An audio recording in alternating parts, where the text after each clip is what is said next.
Sam Knapp, the author of Beyond the Root Cellar, joins us today to share some pro tips on how you can keep your produce fresh all winter long. Learn the secrets of root cellaring and how you can keep your produce available to you when you need it most.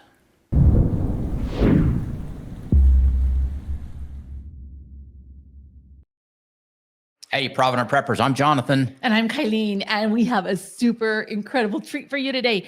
We have with us Sam Knapp, who is the author of Beyond the Root Cellar, which, okay, you know, I'm the crazy plant lady. And so I would love to learn all kinds of things from Sam. So Sam, tell our audience a little bit about yourself and what you do. I'm Sam Knapp, and I run a farm in Fairbanks, Alaska. The farm is about 1 acre. It does something kind of unusual for a business model that we focus entirely on storage crops. So we don't sell anything in the summertime. We focus on tending the crops and then spend a pretty intensive month harvesting, get them into storage, and then we sell all winter long. So tell me a little bit about the strategy. That's intriguing to me that you're not selling during the season, but selling later. I imagine because there's then the market that's not available during the time when others can get produce. Is that what's happening? This model started kind of by circumstance. It was a number of years ago when I was first getting into farming on my own. I was in graduate school at the time, and I couldn't run a traditional farm because of my commitments for work in the summertime. And so a farming mentor at the time suggested that I try out storage crops because the work of tending them is a lot less than you know, like those high value crops like the greens mixes and tomatoes and cucumbers. Those are great, but they just take a lot of work in the summer, and you have to be there to sell them and harvest them and do all those things. But storage crops, you can tend them through the summertime. You know, usually it takes a couple weedings and a thinning depending on what it is, and then at some point they canopy over and just kind of go into autopilot. You know, like I said before, there's a pretty intensive harvest period, but then we do all the work of selling during winter. And so I find that my year as a farmer is a lot less intense than, or my summer season at least is less intense than other farmers because I don't have the same workload. My workload is spread more evenly throughout the year. And I can totally see you've captured a beautiful market. When our son Sam spent years in Alaska, and one of the things that he missed so much was fresh fruits and vegetables. They were super expensive, and he's like, you go through the produce section, Mom, and they're like wilted and just not what we're used to having. And so you captured the market. I mean, this is a really smart thing that you've done.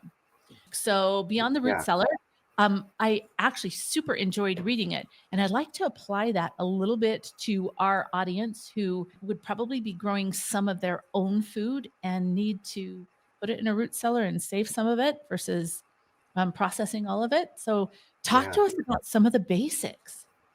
You know, not at a commercial scale, but at a homesteader or, you know, serious gardener scale.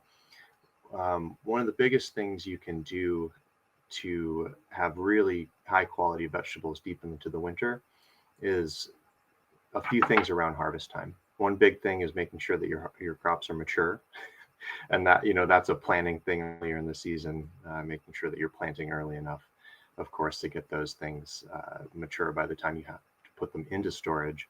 Once you're able to harvest them, cooling them as quickly as possible for most crops is really important.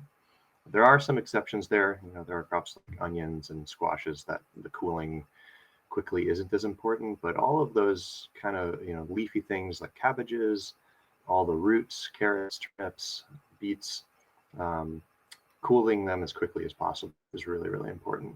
And a good way to do that at a smaller scale when you don't have as much to harvest is just to wait. Leave them in the ground until nature cools them for you. And especially if you're using a passive root cellar, making sure that is cold enough before you put the crops into storage is really important, because you don't want to pull them out of the ground and then put them into a 50-degree root cellar where they're going to start deteriorating quickly. And how would you recommend cooling a passive cellar? John actually has a little method, but we're going to have him be quiet for a minute. And That's then right. you Yeah, tell him how you do it, and then he'll tell you how he does it. So I don't have a passive cellar here, but the folks who I know who do, they usually do something like opening the door at night and putting it like propping a box fan and blowing cold air in as a passive means at least. There are other folks who have tried to mechanically cool their root cellar. They'll use something like a cool bot controlling an air conditioner. But the folks who do that usually find that it's pretty expensive Yeah. unless their root cellar is well insulated. Because Yeah. that ground can really soak up a lot of heat. We don't actually have a root cellar. We have buried freezers. Yeah. Mm. The chest freezers that have all kinds of ways to measure everything. That's And- because I'm an engineer and I love doing that stuff. So they've got the PVC pipe vents. When it starts getting cold, I hook on my shop vac and just pull air through as much as I can, as long Yeah. as it's cool. And then when it, we're talking usually September, early October. And so I'm pulling as much cold air through it as I can to At cool night. it down. My first thought was, well, I'll just leave it open at night and that would do it really quickly. But then I opened myself up for rodents and things to get in there. Yeah. So I just opted to do that. And it's worked fairly well, not as well as I would like, but Yeah. I used what I had available with, just the shop vac and it does an okay job. So what would the ideal temperature be for cold storage for a root cellar? So for many crops, the best temperature that you can get is right at freezing, 32 degrees for long-term storage. For potatoes, it's a little bit higher. 38 is usually what people say. If you go colder than that, there are some trees that will be damaged at 32 degrees, not all, but your potatoes will begin converting some of those starches into sugars, which they'll taste sweet, and in addition to that, they may brown or blacken when you're frying them. Actually, like potato chip companies and French fry companies, the folks that are storing those potatoes, they're storing them at 45 plus, but then spraying them with sprout inhibitors with the whole goal of not having them brown during the frying process. Winter squashes, those should be between 50 and 55 degrees ideally. If you're in a place that can grow sweet potatoes, you're looking more into the upper 50s, not dropping below 55. And then garlic and onions, they have a lot of wiggle room. There's a lot of people who store them in the mid 50s and do fine with that. But their ideal storage temperature is actually right down near 32. But with those, dry is really important as well as cold. So you're talking about dry in the storage room, not that they're starting Yeah. up. Okay. Well, it's both. Yeah, they should have gone through a curing process where you're keeping them in kind of a warm, dry space with really good ventilation. It depends on the temperatures and humidity, but 1 to several weeks up to a month it takes to dry down onions. Their outer scales will become papery when they're fully dry, but keeping them at high humidity in storage, you're asking for mold growth. So do you not store all of yours together? Are you separating them out? I do, yeah. Ideally, I would have a separate cold room. So I have 2 spaces that I store in. One that's at 32 degrees and 95 to 100% humidity, and another that's around 50 degrees and about 60% humidity. I am storing the onions in the 50 degree side, but I don't grow enough of them that warmer temperature really matters for me. If I wanted to maximize their storage life, it would be a problem, but I'm only keeping them for a couple months. So what are you doing about ethylene? That's what the apples produce, right? It's a gas Yeah. by the apples. Well, first, I don't store any apples near my vegetables. It would ruin them? It would, yeah. Ethylene causes a lot of interesting effects or kind of physiological changes with vegetables. Many of the green things will turn yellow. A lot of the roots will develop a bitter flavor when exposed to ethylene gas. But good news that most storage crops don't actually produce a lot of ethylene in themselves. They do produce small amounts, some of them, and so ventilation is kind of a key thing, and incorporating some form of air exchange, be that passive or active, into your root cellar design. And sometimes if if it has a door and you're going in and out fairly often, just opening the door is enough. Get some air movement and some air exchange. Yeah, and this may not be the answer for folks running a fully passive, like off-grid root cellar, but if you have power, I keep a box fan running just to circulate air constantly in the room. And that's to, not only kind of remove gases and keep the temperature even, but yeah, I suppose keeping the temperatures even is a main thing there, preventing cold spots from forming. Oh, Interesting. I am way into carrots and beets. Yeah. Where should they be? Temperature and moisture wise, where should they be? They should be, so carrots especially are really sensitive to drying. So the humidity with those and beets should be basically as high as you can get it without forming liquid condensation. And temperature wise, 32. on the colder end? Yeah. Okay. Yep. All right. Yeah, and that when I first got into this 32 degrees seemed scary to me because I thought, you're right on the brink of freezing them. It is nice to remember that as with any liquid, when you add salts or sugars to it, the freezing point drops. So veggies, their freezing point isn't exactly at 32. It's often closer to 29. You do have a little bit of wiggle room keeping them at 32. Most of our audience are preppers, and Yeah. we are preparing for a time when we just can't go to the store and get what we want. So if we were surviving on our own and having to all winter long eat the foods that we grow, tell us what you would recommend for, I don't know if you'd call it an expedient root cellar or something that doesn't take a lot of resources to create, and some important factors that they should take into consideration when they're building it. I suppose a lot of it depends on where you live. When you think of a root cellar, you think of something that's dug in the ground. This is the neat fact that deep ground temperature is usually, once you go deep enough, it should match the annual mean temperature for your region.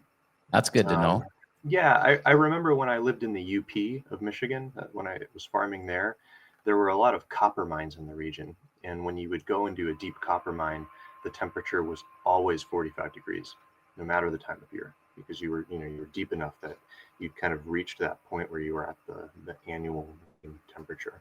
The thing about keeping like veggies as long as possible, or thinking about manipulating the temperature inside of a storage space, that deep temperature is what the temperature of your space is going to want to be.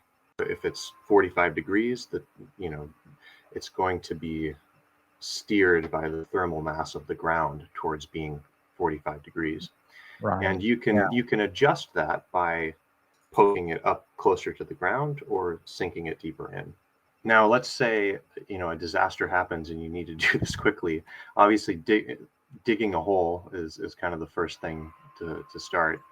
Soil is a pretty good insulator. Not on a like the R value is actually pretty bad, but you can there's a lot of soil. If you're able to go deep, it can insulate really well against fluctuations outside, and it has a huge thermal mass. That's something that your freezer technique, you're able to cool your freezer faster than the soil around it because it's well insulated against that huge thermal mass that the soil has. So deep, we want deep. Tell me about how I'm going to control humidity and what I need to do about ventilation. Well, again, it depends. If you leave some exposure to the open soil can then act as kind of a humidity buffer with the same principle as temperature, that the temperature is going to want to tend towards whatever the temperature of the soil is. The same thing with the humidity is going to reach an equilibrium with whatever moisture the soil is. So if it's very dry, it'll tend to dry the air out. And if it's very wet, it'll tend to keep a pretty moist environment. Most people aren't able to keep their storage spaces humid enough. And so kind of creating micro environments to store things in is a really good technique to get around that.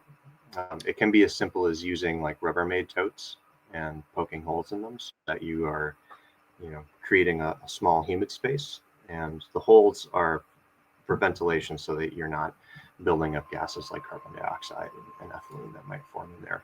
You never want to seal up your veggies entirely. So like if you're going to put them into a plastic bag to kind of seal in humidity, poke some holes in it. If you're going to put them into a Rubbermaid tote, poke some holes in it. That's what I was going to ask. So I'm putting like all of my carrots or whatever inside the Rubbermaid tote with pulls, and that will help with the humidity, help them not dry out as much. Yeah, exactly.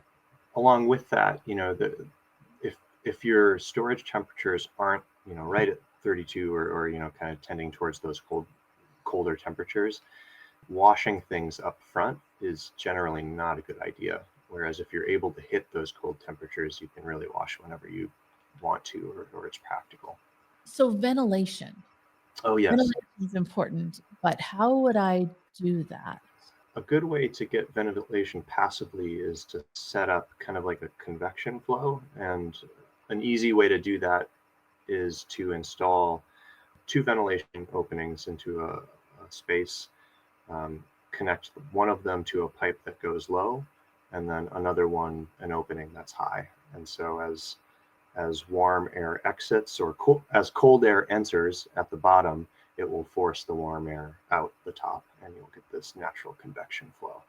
That's really what we've done with our freezer. We have one low vent and one high vent on the ends, one on each end, and that has seemed to work well. I do notice that there's a lot of temperature fluctuation because I'm monitoring it from inside. Of I'm course watching he the is. temperatures, and so during the day I'll see that temperature go up, and then at night it'll go down.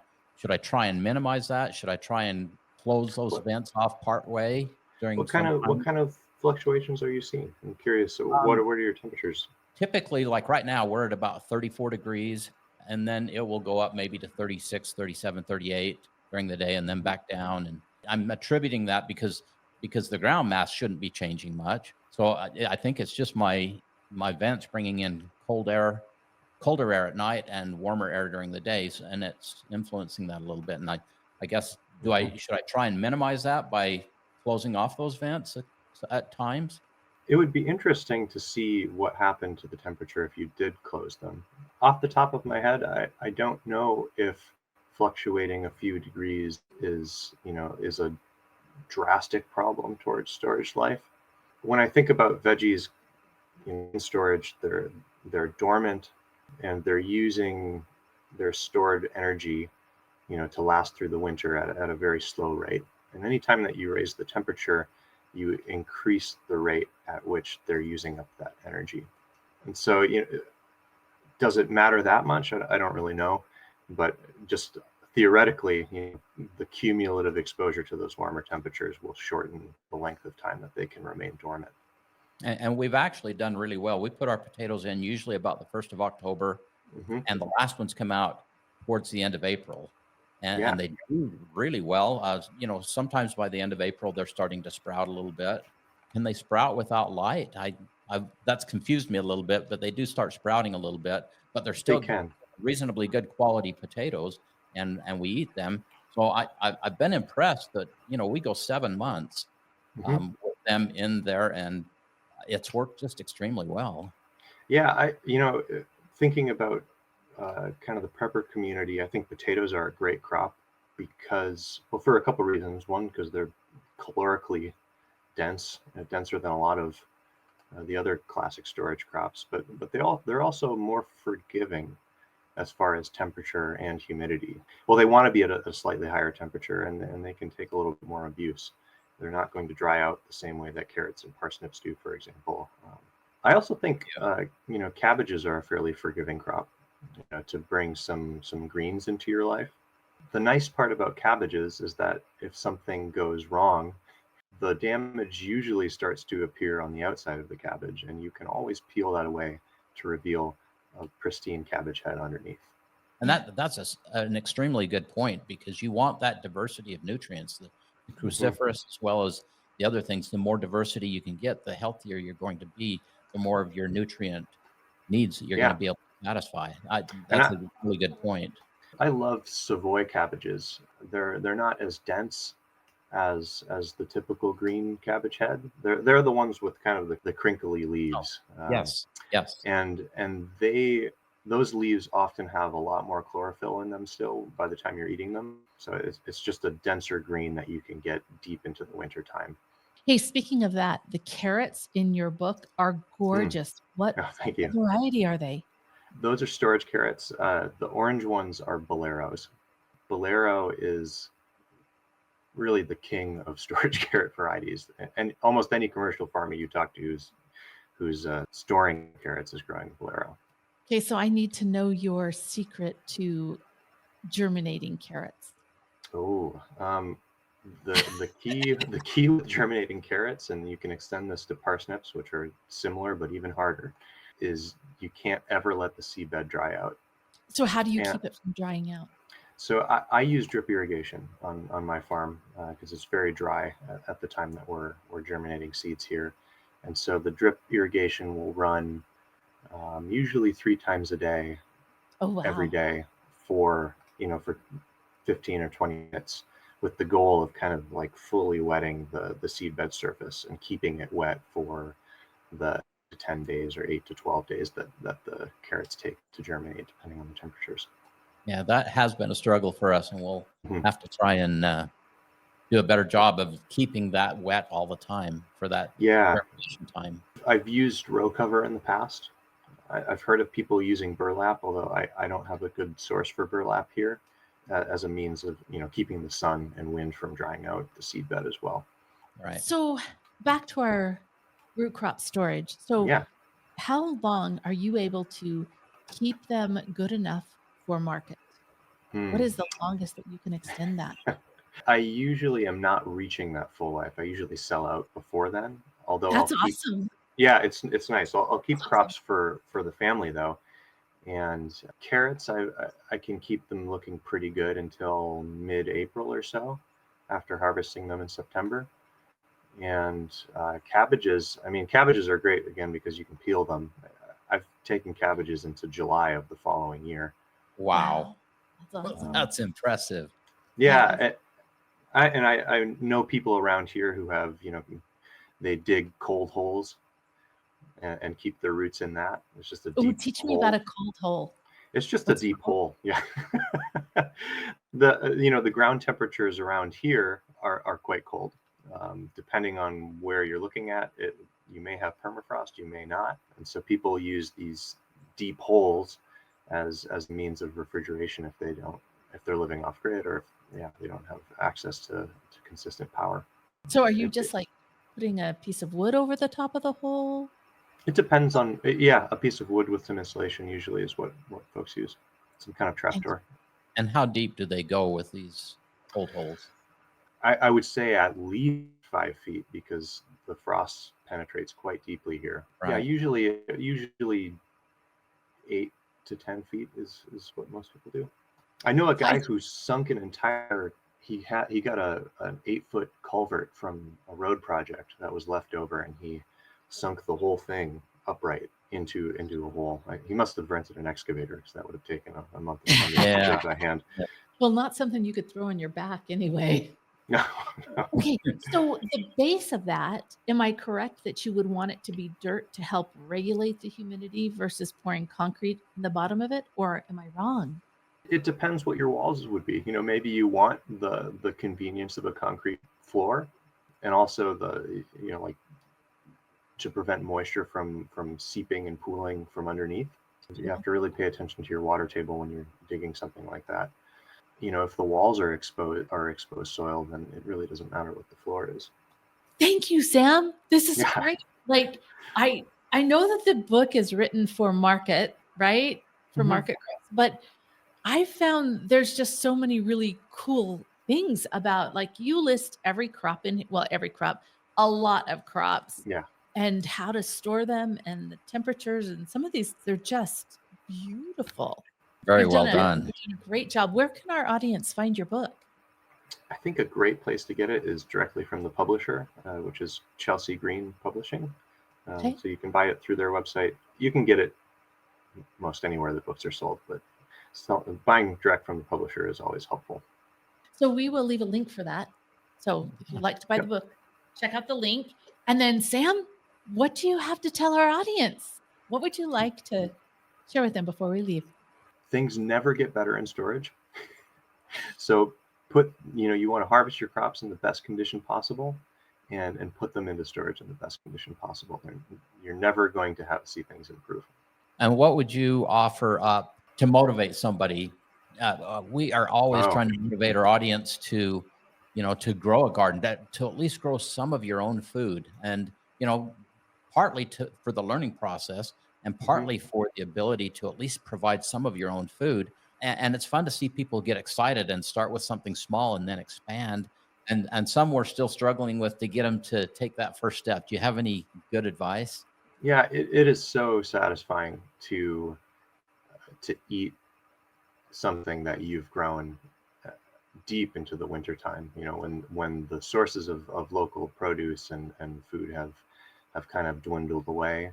When you have it stored away, it feels really good. And one other thing I want to encourage people to check out is a new piece of technology that has made storage a lot easier are these thermostat outlets. One popular brand is an Inkbird, and you can really easily control the temperature in a space via an intake fan or a small space heater by just plugging it into something like an Inkbird. It will allow you to set a temperature range, and it will keep your space within that temperature range via a fan or a heater or whatever you need. And it's very inexpensive and easy to use. I think it's really opened the door for at-home and small-scale storage Oh and dear, I see climate one in control. our future. I definitely Yeah. see I've one in our actually future. actually already gone there. Yeah, You've already seen I've one? already gone there, and it's an amazing technology that just it is. and some people don't like technology, but I think you can be a prepper and you can use technology in amazing ways to just make some Mhm. big differences in what you can do and how you can accomplish it. It's very easy to use and very inexpensive. And yeah, like I said, it's really been a game changer for small-scale storage. Thank you so much, Sam, for joining us today. Thank Yeah. you so much. A root cellar is definitely something, a big one that I would Mhm. love to have. So I've got the land to grow the food. Now I need a place to put Yeah, it. and we've started with a couple of buried freezers that have worked Mhm. really well, and we'll see where we go from here. And he's hoping his Yeah. wife will just move on to something else. If you go larger, you'll always appreciate the ability to use wheels. I'll just put that out there. Yeah, And I back to your comment about it's incredibly satisfying to Yeah. sit down at the table and eat food that you have grown when snow is covering everything. So Yeah, my wife and I often joke we'll be sitting, eating a meal, and we think about how trendy local food has become, and we think at a restaurant this meal would cost $100, but here we are, relatively poor, enjoying excellent food. Yeah. thank you, thank you, thank you. And now for our audience, what questions do you have for Sam about root cellars and storing your crops? Comment below. And thanks for being part of the solution.